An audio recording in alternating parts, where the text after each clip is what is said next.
Hola, hola, hola, hola, bienvenidos, bienvenidas a todos los que como cada jueves se acercan a este encuentro de raíces de Sefarad, donde nos encontramos precisamente para hablar de la cultura sefaradí en su infinidad de factores distintos que nos trae esta cultura que tanto amamos y de las que somos parte. Hola Lili, ¿cómo estás en el otro estudio del Centro Cultural Sefarad?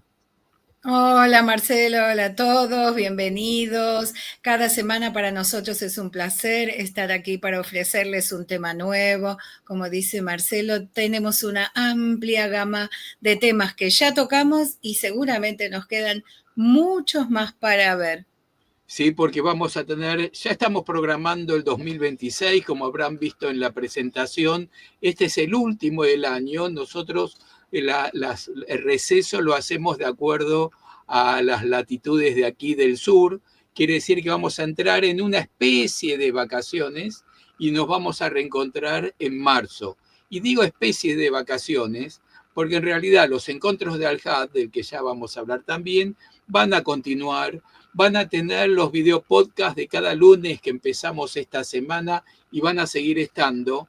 Y además porque tenemos planeado unos viajes por las juderías de Aragón y también a la judería de la isla de Rodas, desde donde vamos a dar algunas conferencias en toda una semana que va a haber conferencias desde la sinagoga de la isla de Rodas y eso va a estar transmitido en vivo también, ya lo anunciaremos y desde la Judería de Aragón también vamos a hacer muchas transmisiones en vivo en las redes sociales, especiales en YouTube. Bueno, hay muchísimo que vamos a hacer. Por eso decimos que estamos de vacaciones, pero no tanto. Así Claro, el que receso es del ciclo Raíces de Sefarad, que va de marzo a noviembre, pero nosotros seguimos trabajando, sí, siempre. Sí, hoy presentamos Judíos de Zaragoza con el profesor Álvaro López Asensio. El profesor, teólogo e historiador Álvaro López Asensio es licenciado en teología por la Universidad Pontificia de Salamanca y amplió sus estudios en Jerusalén, en Israel, donde profundizó en la historia del pueblo de Israel, en su arqueología y sobre todo en la tradición rabínica y talmúdica del mundo judío, lo que le ha convertido en especialista en judeocristianismo y en antropología bíblica. También ha realizado estudios de máster en investigación y estudios avanzados en historia por la Universidad de Zaragoza. Lleva más de 30 años investigando la historia de los judíos de Aragón y de Sefarad.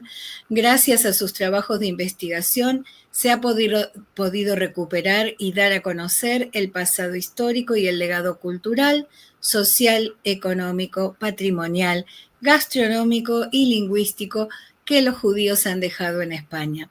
En la actualidad es profesor en los dos institutos de secundaria y bachillerato de Jaca en Huesca. Ha recibido grande cantidad de premios y reconocimientos por su destacado trabajo y tiene publicadas una gran cantidad de artículos, trabajos de investigación y libros que seguramente de alguno de ellos nos vamos a enterar hoy. Y le damos la bienvenida a Álvaro. y es un Hola, gran muchas amigo. gracias Álvaro por estar aquí con nosotros. Muy Estamos buenas tardes a América y buenas noches a Europa y a Israel. Es Así un es, placer porque siempre, es un placer siempre estar con vosotros y colaborando con vosotros, ¿no? Y sobre todo una gran satisfacción poder difundir el pasado y el legado judío de Sefarad. nos pone muy contentos que sea así. La verdad que para nosotros es un gran lujo tenerte a ti, bueno, con solo escuchar lo que dijo Liliana del currículum, pero además lo que te sabemos apasionado por el tema. Siempre hacemos referencia a la pasión con que los investigadores hacen esas cosas y vos sos casi todo un emblema en esto de poner pasión en la investigación. Así Además ha compartido con nosotros, Álvaro, ya unos cuantos temas en Así estos es. últimos tiempos. Presentamos libros, hablamos sobre temas de tu investigación, así que eres ya un amigo de la casa. Muchísimas gracias. a quien Es vamos a siempre ir a visitar próximamente. Os esperamos con los brazos abiertos, ya lo sabéis. Así es. Bueno, Álvaro, te dejamos con tu presentación. Así, muy bien. Espera que le vamos a poner la tuya. Ahí está. Así, y te escuchamos con mucha atención, ¿eh? Muy bien, muchas gracias. Vamos allá. Los judíos de Zaragoza. Aquí he querido poner en la portada, que luego más adelante, casi al final, veremos unos frisos de unas ventanas del Palacio de Morlanes que está construido actualmente en el corazón de la judería de la antigua judería de Zaragoza. Y en uno de esos frisos, en la parte de arriba, pues está esta menora de mediados del siglo XVI, ¿no? Que es un poco el símbolo y el reconocimiento y de toda una historia de los judíos en la ciudad de Zaragoza. Zaragoza, este es el mapa de España, se encuentra en la mitad norte de la península ibérica, ¿no? Y en este puntito, ahí está la ciudad de Zaragoza. En la actualidad es la cuarta ciudad de España en número de habitantes y por su situación geográfica, pues es un nudo de comunicaciones muy importante a Cataluña, Barcelona, a Madrid y al País Vasco y también al levante español hacia Valencia, que es Madrid la primera ciudad, Barcelona la segunda ciudad de España, Valencia la tercera, Zaragoza la cuarta y luego está Sevilla y Bilbao. Y por sus grandes comunicaciones, pues es un centro logístico de primer orden, ¿no? De comunicación, y actualmente está siendo líder en España en datos y en tecnología, ¿no? Y bueno, pues es una ciudad muy atractiva para la inversión y de hecho pues siempre se están anunciando grandes empresas que quieren venir aquí, ¿no? Está la Opel, y bueno, una ciudad en desarrollo y en expansión, pero sobre todo también en historia, porque fue la capital del Reino de Aragón.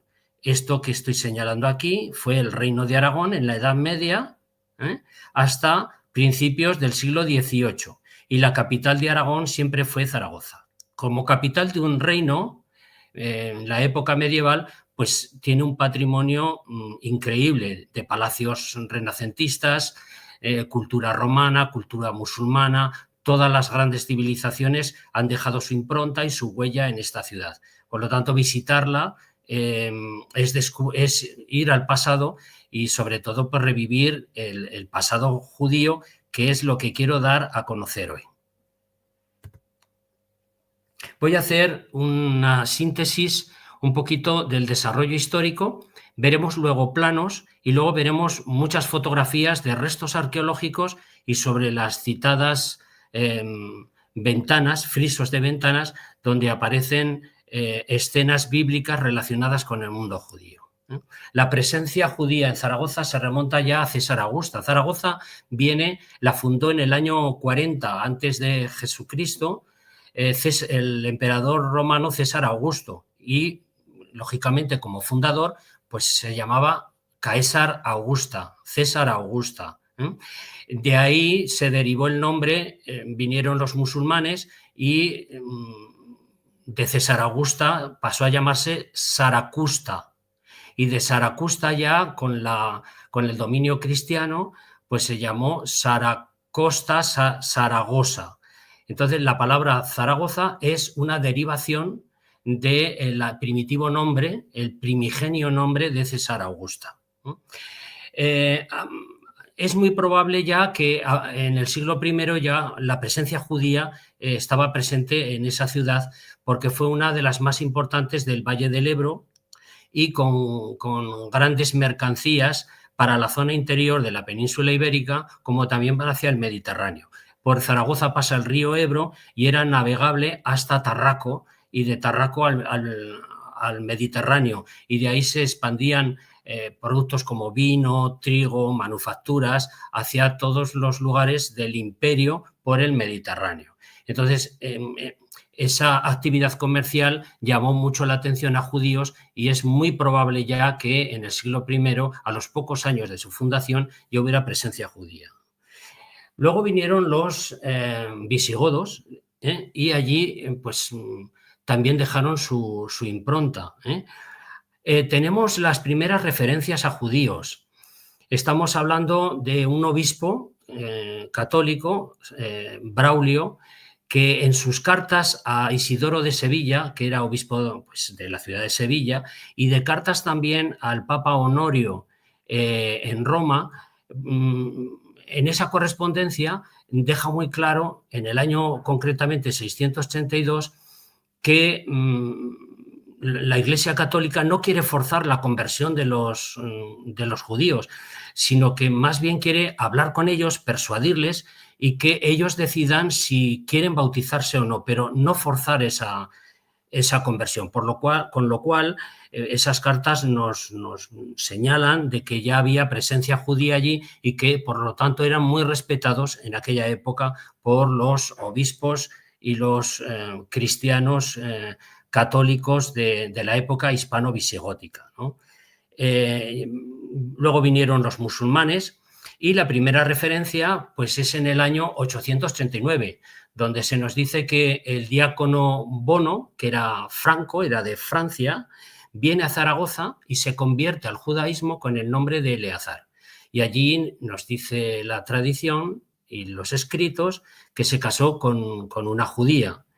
Y en esa época es donde ya se le asigna a los judíos el cuadrante sureste sin muros, pero un espacio físico donde puedan estar todos juntos y donde puedan tener pues, su sinagoga y sus edificios públicos para desarrollar su actividad cultural y religiosa.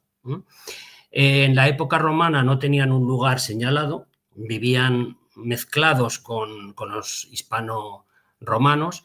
En la época visigota también vivían mezclados con los hispano-visigodos, y ya en la época de César Augusta, que había un gran entendimiento y colaboración judíos y musulmanes en aquella época, se les asigna ya un barrio propio donde poder estar. Luego llegan los cristianos. Alfonso I el Batallador conquista en 1118 Zaragoza.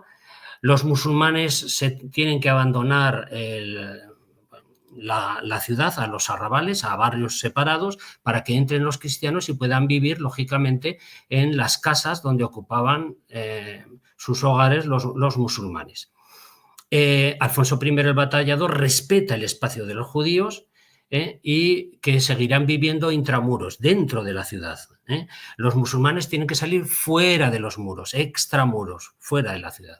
Más adelante, el tercer concilio de Letrán, ya en 1178, unos años más tarde, acuerda pues, que los judíos vivan ya en barrios separados. Y aquí empieza ya a establecerse muros en la judería. Tenían un espacio abierto, con calles de entrada y salida hacia el barrio cristiano, pero los muros externos de piedra y internos hacen que se cierre por completo y más adelante... y en esa época se construyen las primeras puertas para salvaguardar un poco la integridad de los judíos ante los ataques cristianos, sobre todo en Semana Santa. La ciudad va creciendo y, lógicamente, también la judería, porque la actividad económica de la capital del reino pues, hace que allí vaya mucha gente a vivir, a buscarse la vida. Y los judíos, lógicamente, con ese espíritu emprendedor, no es para menos. Eso es, en 1291 pues se cierran las puertas para esos ataques violentos en Semana Santa. Y vamos a ver un poco la población, ¿no? En el siglo XIV se documentan 300 casas, 1.200 habitantes. A principios del siglo XV, 350 casas, 1.500 habitantes. Y entre 1412 y 1414, con la famosa disputa de Tortosa, que el Papa Luna convocó y que se convirtieron allí en esa ciudad después de muchas disputas y de muchos diálogos, pues se convirtieron los principales rabinos de las juderías aragonesas, y eso provoca conversiones en masa en todas las juderías. Si los principales dirigentes religiosos de las juderías se convierten al cristianismo por presiones y por prebendas y privilegios que les dio el Papa Luna, pues lógicamente eso repercutirá en el pueblo judío, que ve que si ellos, que son sus dirigentes religiosos, se convierten y reconocen la fe cristiana, pues lógicamente eso va en detrimento de la fe judía y empiezan a haber las primeras conversiones, ¿no? Y sobre todo al año siguiente, en 1415, el Papa Luna quiere cerrar el tema, quiere una conversión prácticamente total, la solución final, no como en la época de Hitler, sino la solución final a través de medidas antijudías muy radicales, ¿no? Y entonces hay también conversiones todavía más grandes. ¿Esto en qué se traduce? Pues que en 1492 saldrán aproximadamente unas 450 familias, que son unos 2.000 habitantes, y fueron a Navarra, fueron a Nápoles y fundamentalmente a Salónica, junto con los de Calatayud y los judíos de Fuentes de Ebro, que es una población también muy numerosa, de población muy numerosa en la provincia de Zaragoza. Vamos a ver ahora un poquito los planos. Vemos, esta es la zona de la ciudad, el sureste de la ciudad, de la época musulmana. Luego ya se amplía como capital del reino con la época cristiana. Vemos en esta zona azul, el muro de la ciudad iba por aquí. Esto es muro interno a la ciudad con calles de acceso que en 1291 se cierran, casa con casa, y corrales con corrales de las casas, hacen de muro, y ya en 1291, pues como veremos ahora en el siguiente plano, pues se cierran, se construyen puertas para cerrar la judería.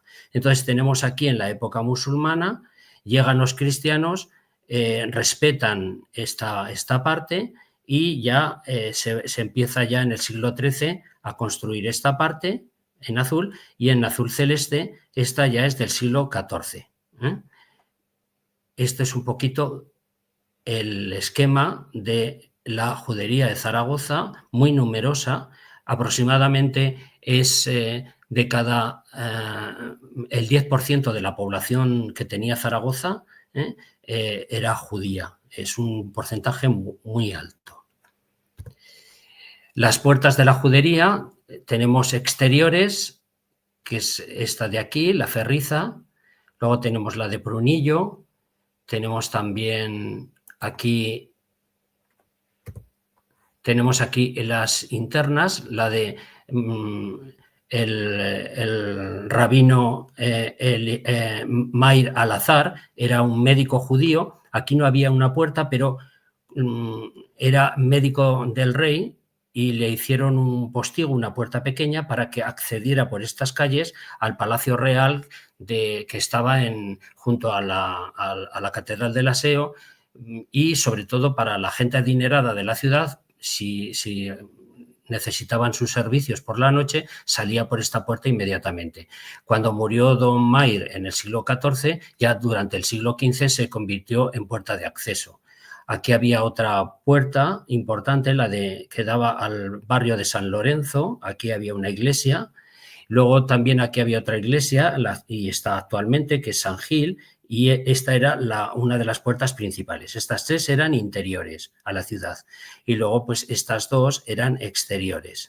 Las mercancías las sacaban por aquí al puente de piedra del río Ebro para bajarlas río navegable hacia el Mediterráneo, y por estas pues entraban y salían a distintos puntos de la ciudad musulmana y cristiana, y sobre todo también a las principales ciudades de la península ibérica. Tenemos barrios de la judería. El corazón de la judería era este. Ahora veremos los principales edificios. Y bueno, pues aquí tenemos el barrio de la Magdalena. Luego tenemos el barrio de la Sinagoga Mayor. Tenemos aquí el barrio de San Lorenzo. Tenemos aquí el barrio de los torneros, ¿no? Oficios de tornería y sobre todo de manufactura textil. Tenemos el de San Andrés.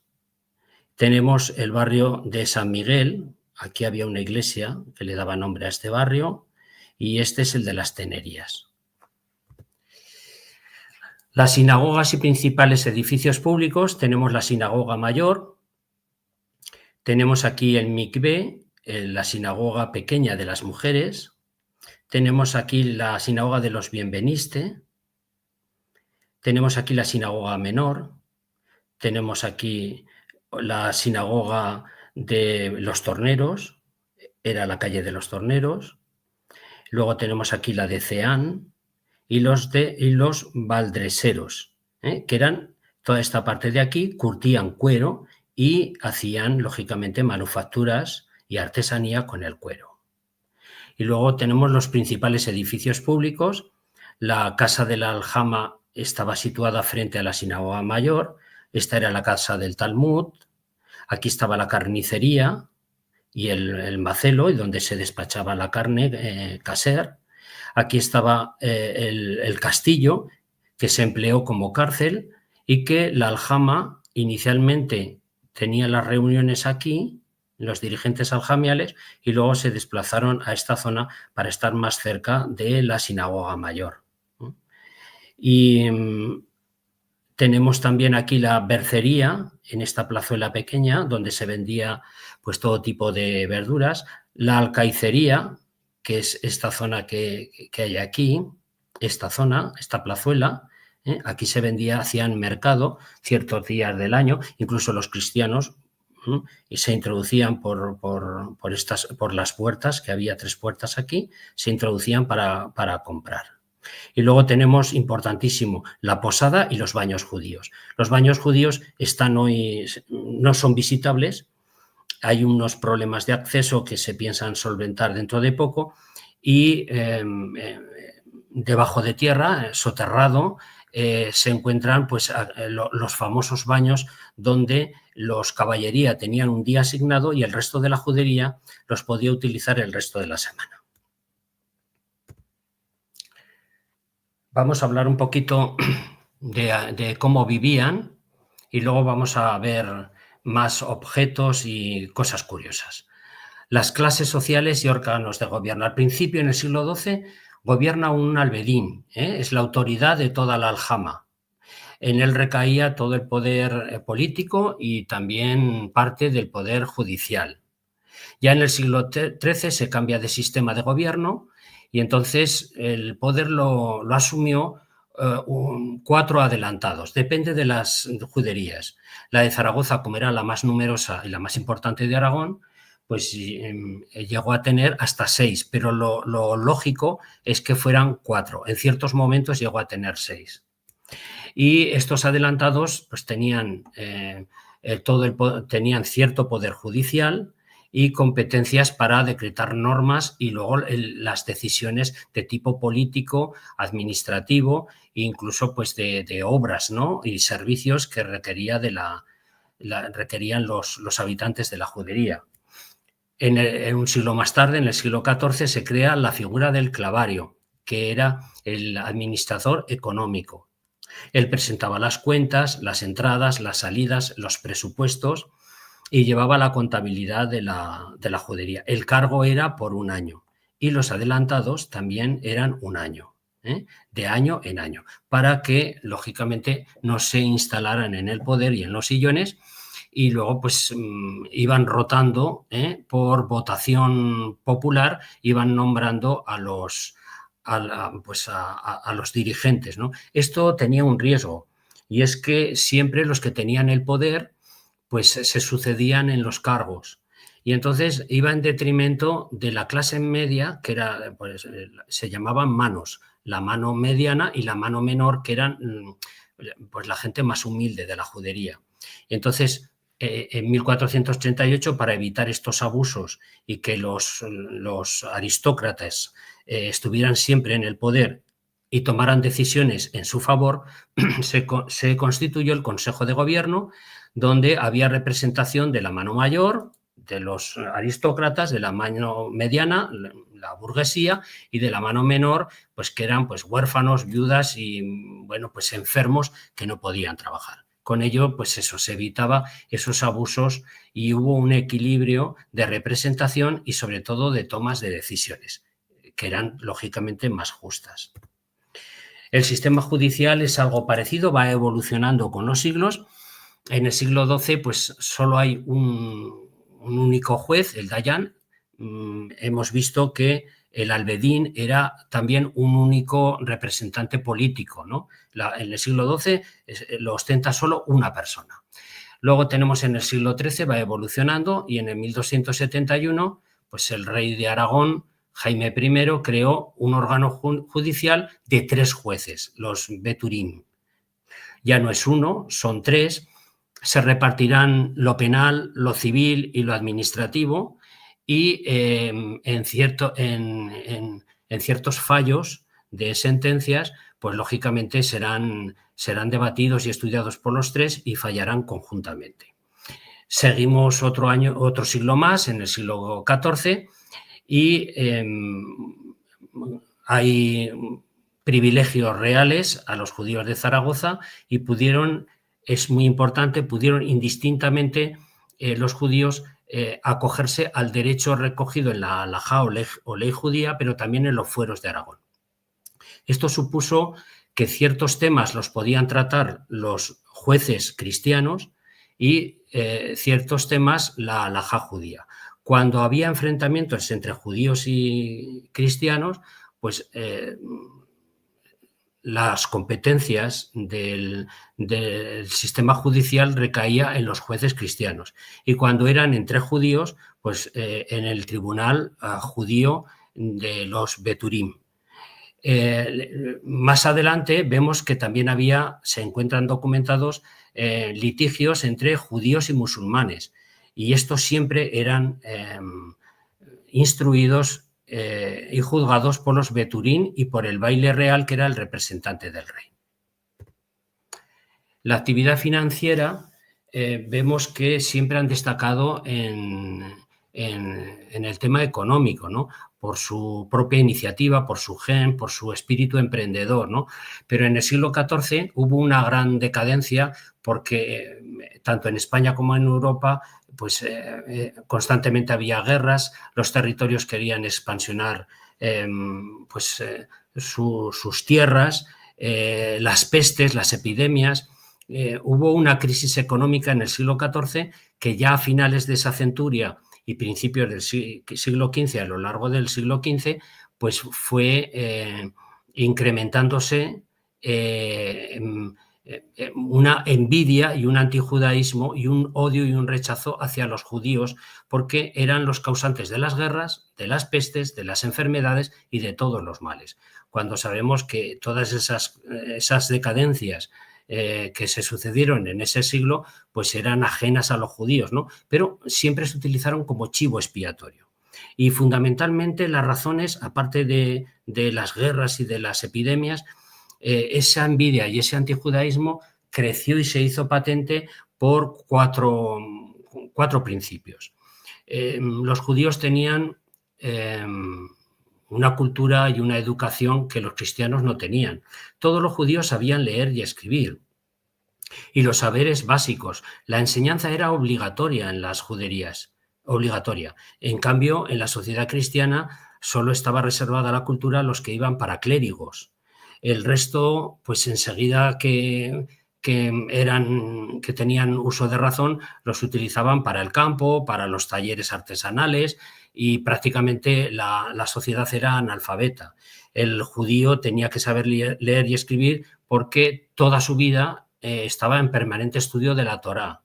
Desde que nacía o desde que era muy jovencito hasta que moría, siempre iba estudiando y leyendo la Torá e interpretándola.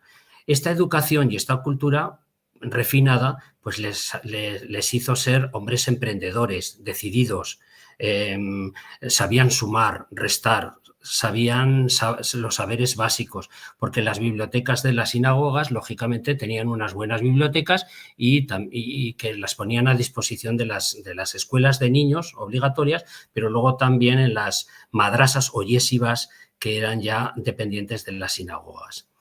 Esto, lógicamente, esta cultura y este refinamiento causó una gran envidia en el mundo cristiano que precipitó que los rechazaran.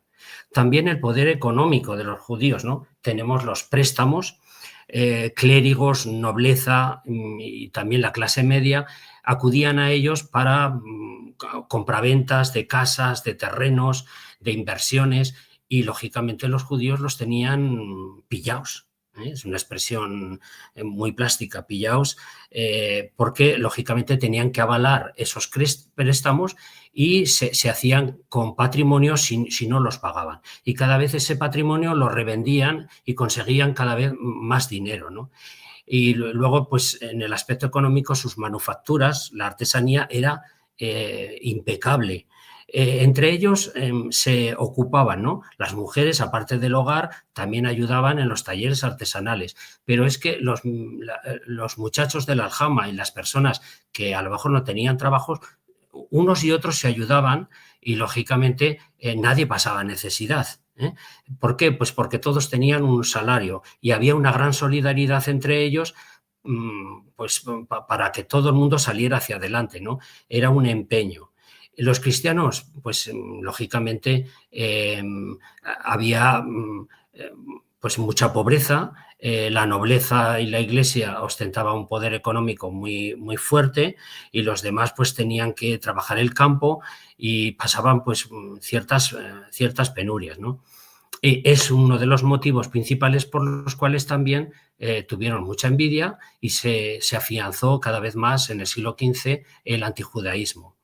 Luego, el tercer punto es la influencia benéfico-social de los judíos.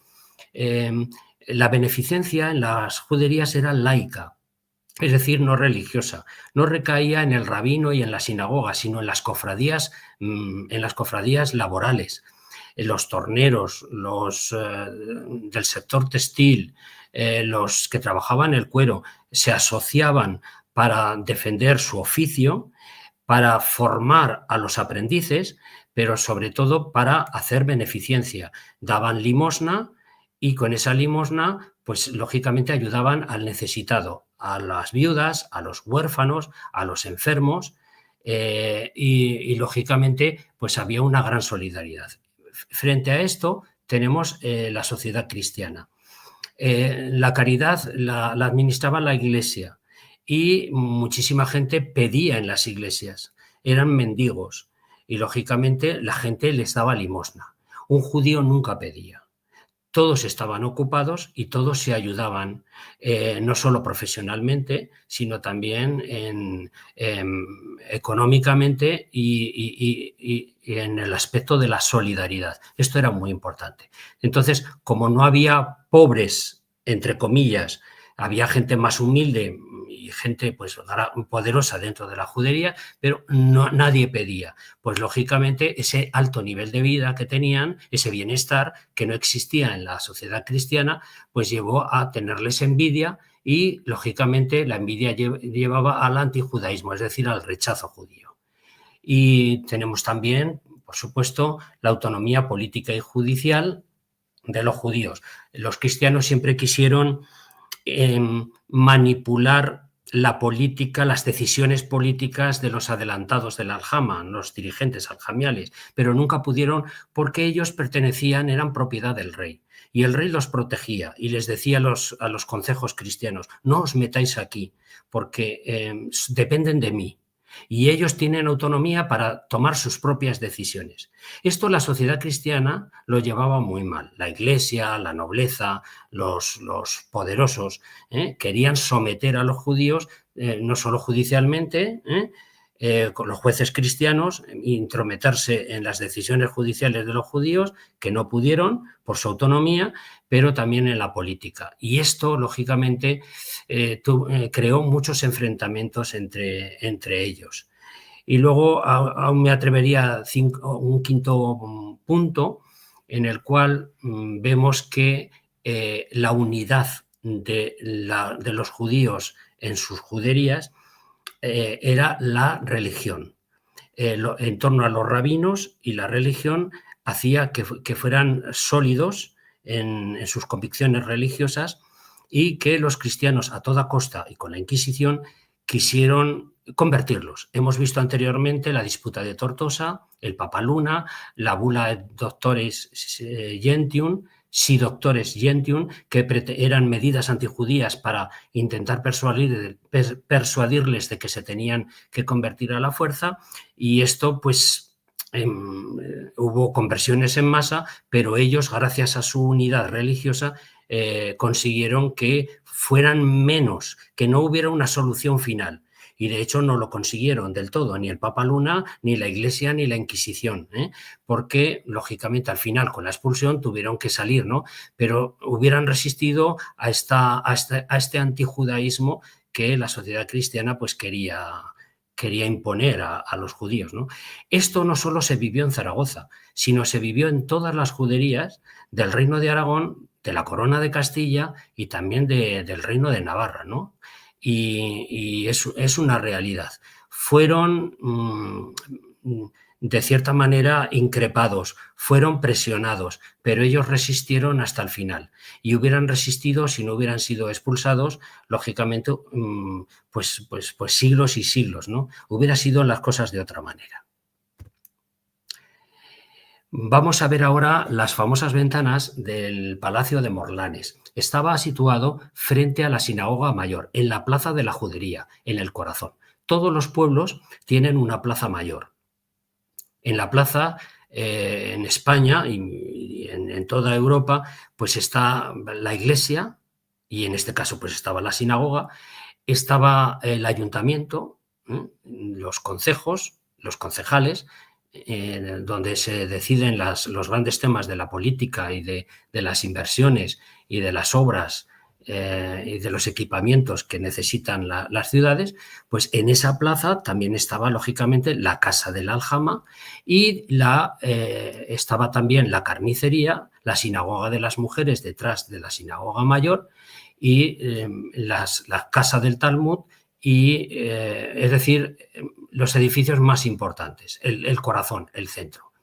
Cuando fueron expulsados, a los 63 años se acabó un gran palacio que lo conocemos como el Palacio de Morlanes.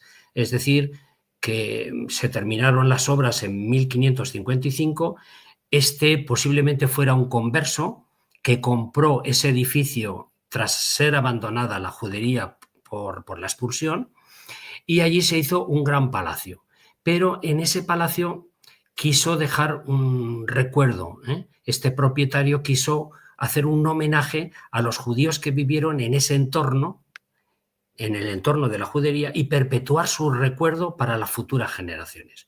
Es como si dejamos una enseñanza para que los linajes de conversos del siglo XVI que se convirtieron o que se convirtieron para no salir en 1492, forzados por la situación, no olvidaran sus orígenes y las futuras generaciones cayeran en la cuenta de que allí vivió una nación perseguida, y algo que todo aquel que visita la judería de Zaragoza y ve estos frisos, les educa lógicamente en el respeto al diferente. Es decir, lo que fue en el pasado, en el siglo XIV y XV, lo que no tiene que volver a hacerse ni tampoco a materializarse contra a nadie, y especialmente contra el pueblo judío. Vamos a ver esas ventanas. Tenemos la parte de arriba, es esto que ven aquí, semicircular, se llama friso. Está decorado alrededor con motivos renacentistas del siglo XVI. Vemos aquí grutescos, que son como con ángeles semidesnudos, con alas. Perdona, Álvaro, quería decirte que no se ve el mouse, el ratón no se ve. Así que... Vale, perfecto.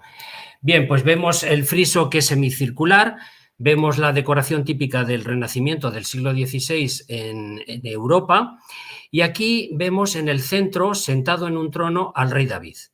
Vemos a la derecha a sus séquito, sus generales, y a la izquierda vemos a los jebuseos. Es cuando el rey David toma Jerusalén, la asedia y capitula. Los jebuseos capitulan en favor del rey. El rey, lógicamente, la toma como capital del pequeño reino de Judá y lleva allí, lógicamente, el arca móvil de Hebrón, que estaba entonces, era la capital entonces, a Jerusalén. Y entonces vemos a la izquierda vestidos de forma diferente, lógicamente, a los jebuseos. Y a la derecha, pues con togas y con vestimenta propia de la época. Entonces vemos aquí un primer friso de la toma de Jerusalén por el rey David y la capitulación de los jebuseos. Vemos aquí otra vez al rey David recitando y cantando sus salmos. Vemos a la derecha uno de sus séquitos vestido con ropajes del siglo XVI, que es típico, y tocando la lira, y él, lógicamente, cantando y recitando. Lleva una mano en la garganta para que visualicemos que él está cantando, ¿no?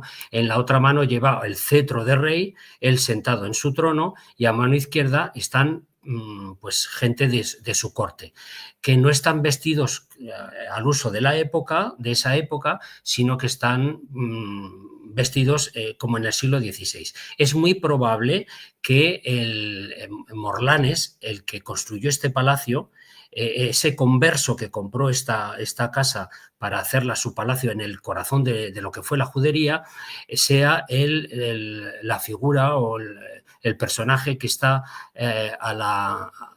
mirando de frente a la izquierda, el primero a la izquierda y a la derecha del rey David. Vemos también otra escena del rey David con su esposa Betsabé. La vemos a la izquierda, ella está embarazada. Betsabé tuvo como hijo a Salomón, que le va a suceder en el trono. Detrás de Betsabé vemos a las damas, a las cortesanas, que están siempre con ellas, y a la derecha de la imagen podrán observar también pues, el séquito y los cortesanos del rey David sentado en su trono y con la mano derecha el trono de rey. Vemos también al rey David entregando la cabeza de Goliat al rey Saúl.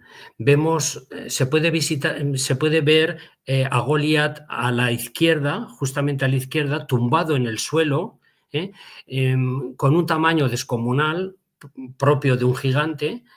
Vemos a David sujetando la cabeza de Goliat y que se la entrega al rey Saúl, que está coronado. Detrás del rey Saúl está una palmera, típica pues, de la zona del Mar Muerto y de Jericó, y luego vemos pues, a la derecha soldados del ejército del rey David y a la izquierda cortesanos, cortesanos y soldados que están viendo el cuerpo de Goliat. Luego tenemos a continuación a Salomón juzgando a las dos madres. Vemos que él está sentado en su trono con corona real, con el cetro en la mano derecha, y a la derecha hay dos madres con dos hijos, ¿no? En este caso uno se murió y la disputa fue por el vivo, por el bebé vivo, ¿no? Pero aquí el artista quiso representar a dos bebés, como diciendo que había que partirlo por la mitad, que fue la decisión que tomó Salomón y que demostró su sabiduría. Y a la izquierda vemos a un cortesano vestido como en el siglo XVI, que lleva la espada en la mano para cortar por la mitad a el niño y probar si realmente quién era la madre de ese bebé, ¿no? Y ahí se destapó todo el fraude. Entonces es una magnífica representación. Solo voy a detrás, quiero que vean. No, vamos a continuar. Sí, aquí, en esta escena que hemos visto del rey David con su esposa Betsabé, abajo pueden ver Anno 1555, que fue el año en que se terminó estas ventanas y, lógicamente, el palacio. El palacio se construyó y lo último que se hace es la decoración exterior. Aquí vemos el año de la restauración, 1996. Bien. Y por último, aquí vemos al rey Salomón, la menorá que he presentado este PowerPoint al principio, les decía, luego verán la menorá, está encima del friso, vemos al rey Salomón sentado en su trono, a ambos lados la columna salomónica, que recibe el nombre de él, es la columna que estaba a la entrada del santuario del templo, nos lo describe la Biblia como retorcidas, y lógicamente lleva su nombre, sentado entre dos leones, que es el símbolo además de Dios, es el símbolo de la realeza, y luego a ambos lados vemos a jornaleros que están construyendo el templo. Entonces vemos, por ejemplo, que llevan columnas, que llevan bloques de piedra, y lo que nos quiere decir es que el rey Salomón no solo es sabio por esa decisión de la disputa del bebé de dos madres, ¿no? Dos madres que quieren la autoría del bebé, sino que también fue el gran constructor del primer templo de Jerusalén, y aquí pues él afianzó las obras, las sufragó, la construyó, y aquí vemos a los obreros en plena construcción. Haciendo esquina en otra calle vemos ya escenas más recientes. Aquí vemos el origen de la fiesta de la Hanukkah. En el año 167 a.C., el rey griego Antíoco IV Epifanes profana el templo, los macabeos lo reconquistan, aparece una lámpara que dura su luz 8 días, y entonces lo que vemos aquí es lógicamente la entrada de los macabeos al templo, reconquistan Jerusalén, van a caballo, entran al templo y vemos ahí un fuego. Es una bonita manera de representar esa lámpara, ¿no? Y ese fuego pues es el origen ya de la restauración del templo y de la unidad de la fe judía. Seguimos. Aquí vemos la destrucción del templo y la diáspora en el año 70. Vemos a la izquierda una barca con soldados que vienen de Jerusalén. Vemos coronado entonces el emperador Vespasiano, y a Tito enfrente su hijo, dándole la buena noticia de que Jerusalén ha capitulado, y que lógicamente pues los judíos van a ir a Roma con la menorá de oro y como esclavos, ¿no? A la derecha vemos más soldados romanos detrás del emperador Vespasiano. Entonces este friso lo que representa es la diáspora judía del año 70. La anterior es el origen de la fiesta de la Hanukkah y el orgullo nacional de recuperar el templo y restaurar el culto en el templo.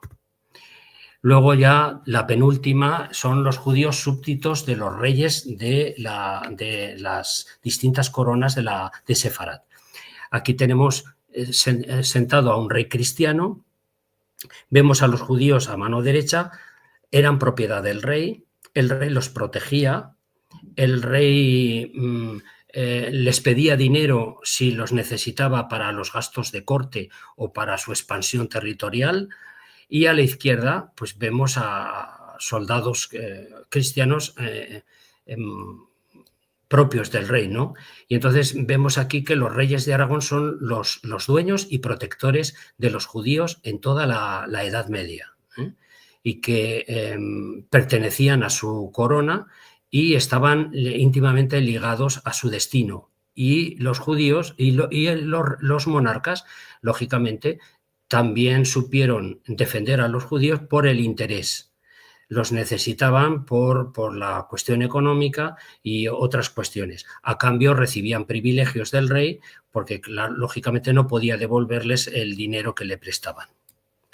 Y, por último, tenemos a los reyes católicos, los artífices de la expulsión de los judíos. A su derecha tienen a Fernando II de Aragón, conocido como el Rey Católico, y a su izquierda tienen coronada a Isabel II de Castilla, que es, Isabel I de Castilla, que está coronada con corona. A ambos lados tenemos al cortejo de Aragón y a la izquierda tenemos al cortejo de Isabel de Castilla. Porque es la última figura, la última representación, la última iconografía, porque hemos hecho un recorrido a lo largo de la historia del pueblo de Israel, de David y Salomón. Hemos visto el orgullo nacional de la unidad y de la fe judía con la fiesta de la Hanukkah. Hemos visto también el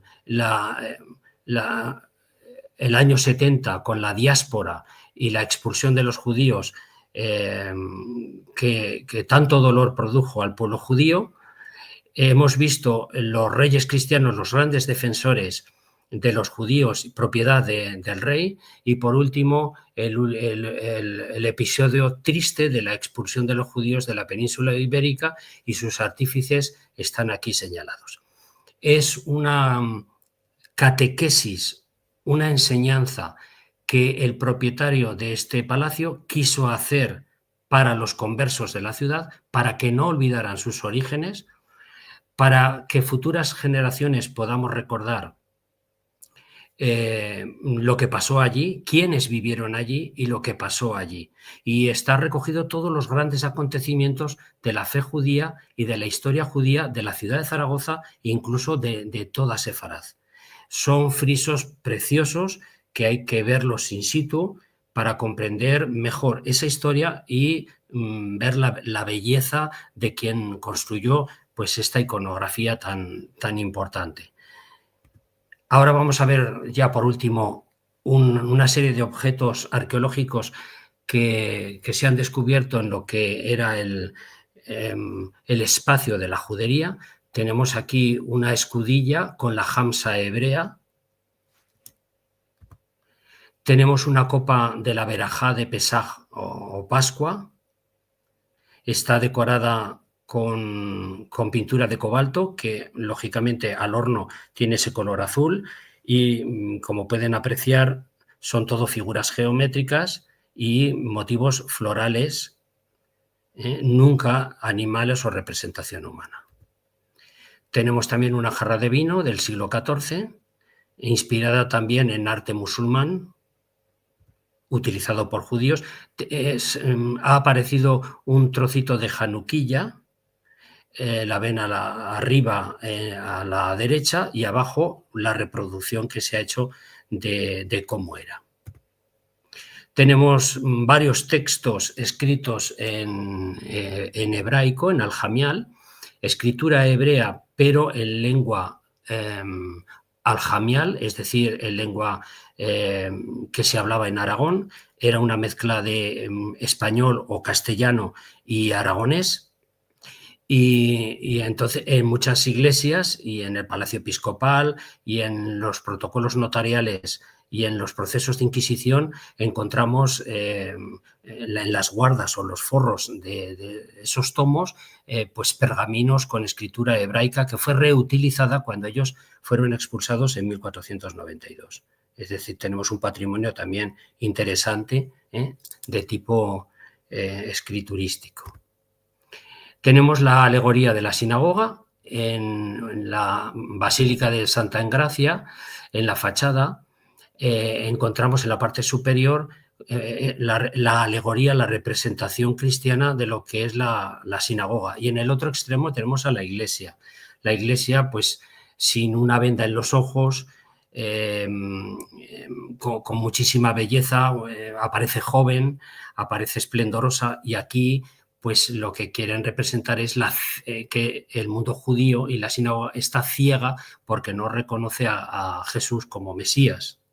Y lógicamente pues es rechazada la fe cristiana por parte de los judíos y por lo tanto la ridiculizan. Un sombrero medio caído, una venda en los ojos porque no quieren ver ni reconocer a Jesús de Nazaret, y se sabe que es la sinagoga porque en la mano lleva las tablas de la ley, que representaría un poquito pues el Aarón Torah o el armario de la Torah donde se guardaba la Torah en las sinagogas.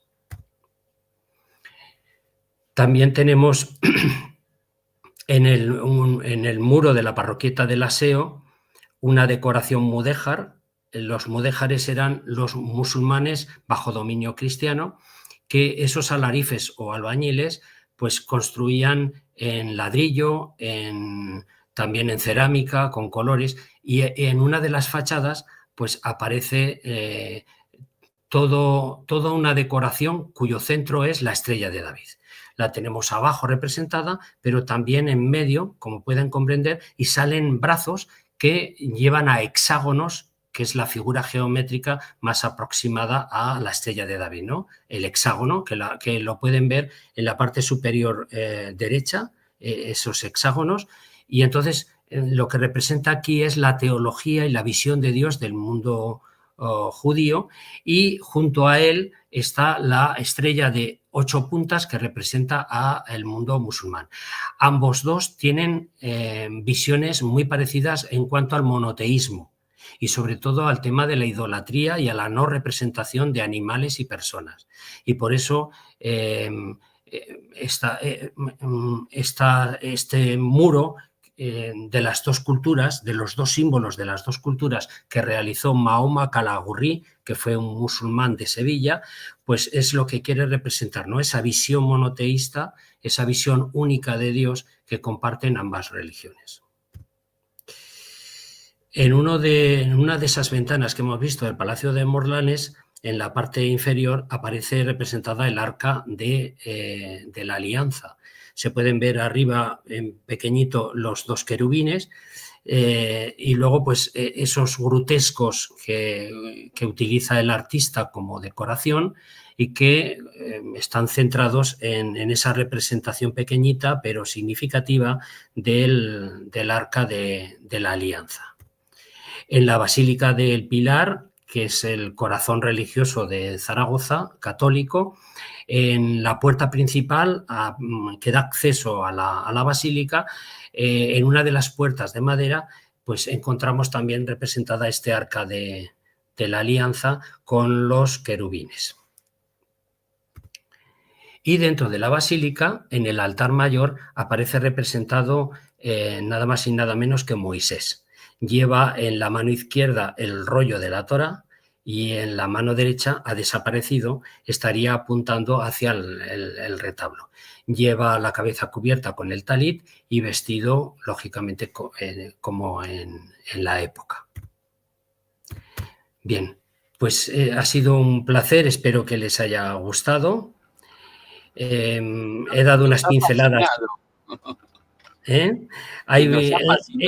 intentado dar unas pinceladas de un poquito de la historia, de la situación pues política, jurídica y sobre todo del antijudaísmo, los motivos del antijudaísmo que vivieron y que fueron muy complicados y difíciles para ellos, y sobre todo pues un repaso del patrimonio que hace referencia al pueblo judío y a la cultura judía.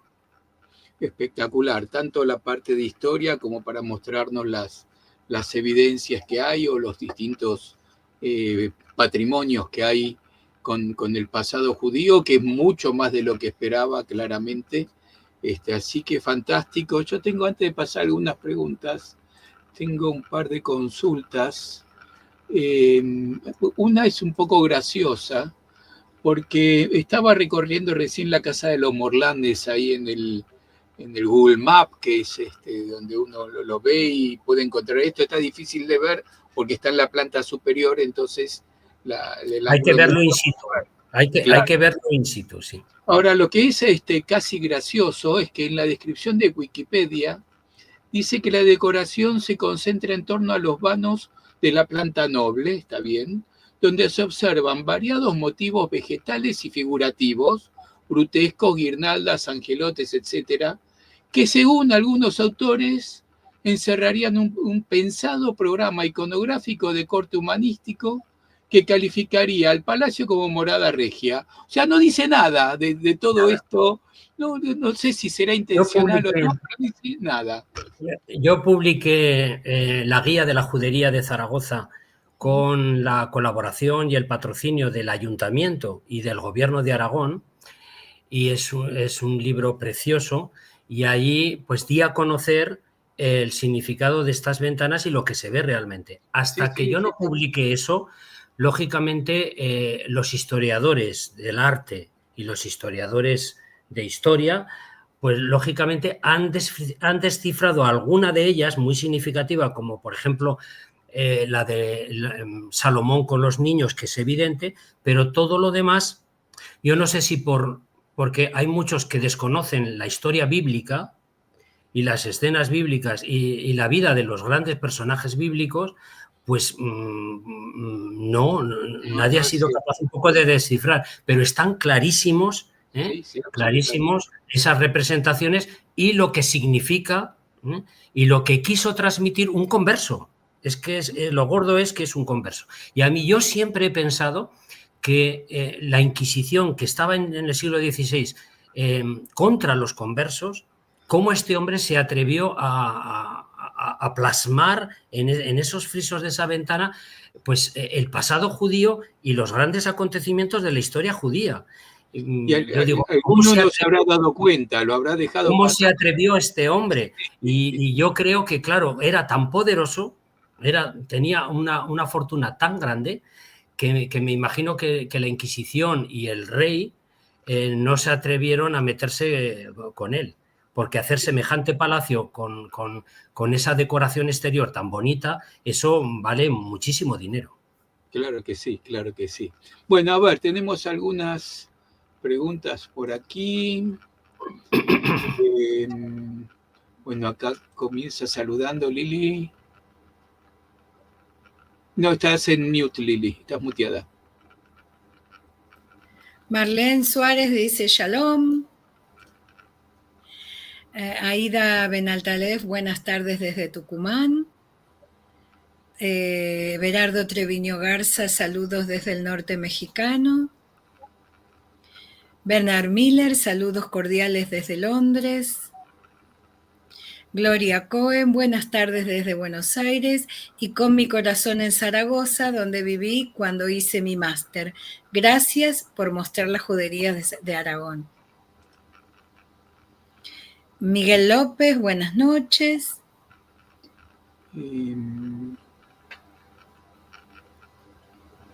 Estoy salteando algunas internas, ahí está. Bien, Everardo que dice, para el noroeste mexicano y el sureste texano, al estudiar la presencia judeoconversa en sus fundadores del siglo XVI, invariablemente hay un capítulo importante en las juderías zaragozanas. Luna Ticatub, en Morlanes se ubican algunos servicios municipales. Soy funcionaria del Ayuntamiento de Zaragoza y trabajo allí. Bernard Miller dice, una presentación mágica y real al mismo tiempo. Muchísimas gracias, Álvaro, y muy buenos viajes a Liliana y Marcelo y un buen 2026 a todos. Y vamos a transmitir en vivo estas cosas cuando estemos por ahí. Marta Orfanú, merci mucho. Aida, me encantó, muchísimas gracias por la charla. Gloria que dice, sí, excelente presentación, lo mejor en el 2026 para todos. Marga Cosculluela, enhorabuena. Y enhorabuena del Lineam Selem de París. Tengo un libro publicado en Zaragoza. Amigos muy queridos en Zaragoza, y una ciudad preciosa, gente maravillosa. Un beso, Line. Miguel López, descriptivo y muy ilustrativo. Gracias, Álvaro, desde Valladolid. Saludos. Y excelente presentación de Lineam Selem. Y no podemos menos que suscribir todo esto que han dicho, porque la verdad, además, ha sido con una calidad pedagógica fascinante. Y como decimos siempre, lo que queremos es estar arriba del avión, ir para allá, y afortunadamente lo vamos a cumplir. Bueno, caso. Álvaro hay que decir que Álvaro tiene muchos libros sobre sus investigaciones, no solamente sobre judería, sino también mismo hasta gastronomía judía, así que los instamos a buscar en Amazon, seguro que los encontramos, ¿no, Álvaro? Sí, efectivamente, pero si hay alguien que quiere hacerme alguna consulta haciendo referencia a los libros publicados o alguna duda que tenga sobre las juderías o la historia de los judíos en Sefarad, pueden hacerla a través de mi página web. Si ponen Álvaro López Asensio, lo primero que sale es mi página web y allí se pueden comunicar por correo electrónico y pueden hablar conmigo y hacer las consultas que crean oportunas. Buenísimo. Ahí está. Ahí tenemos déjame, quitemos aquí y ponemos esto. Ahí tenemos la página donde están todas las publicaciones también. Eso es. Son todas investigaciones. Mira, aquí usaste el Mudéjar en la portada de este libro. De Calatayud, que hemos hablado la semana pasada, que también lo nombramos a Álvaro.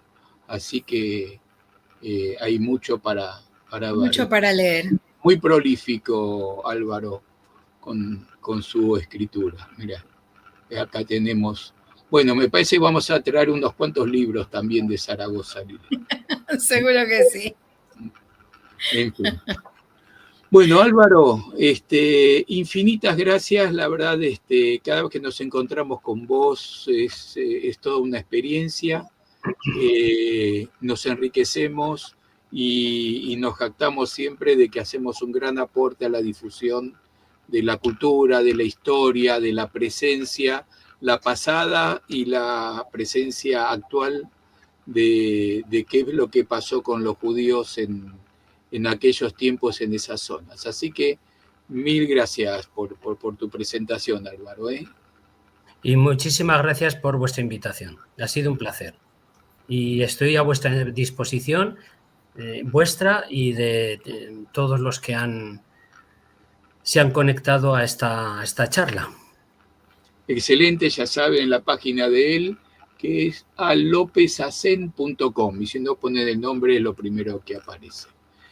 Bueno, ¿nos vamos, Lili?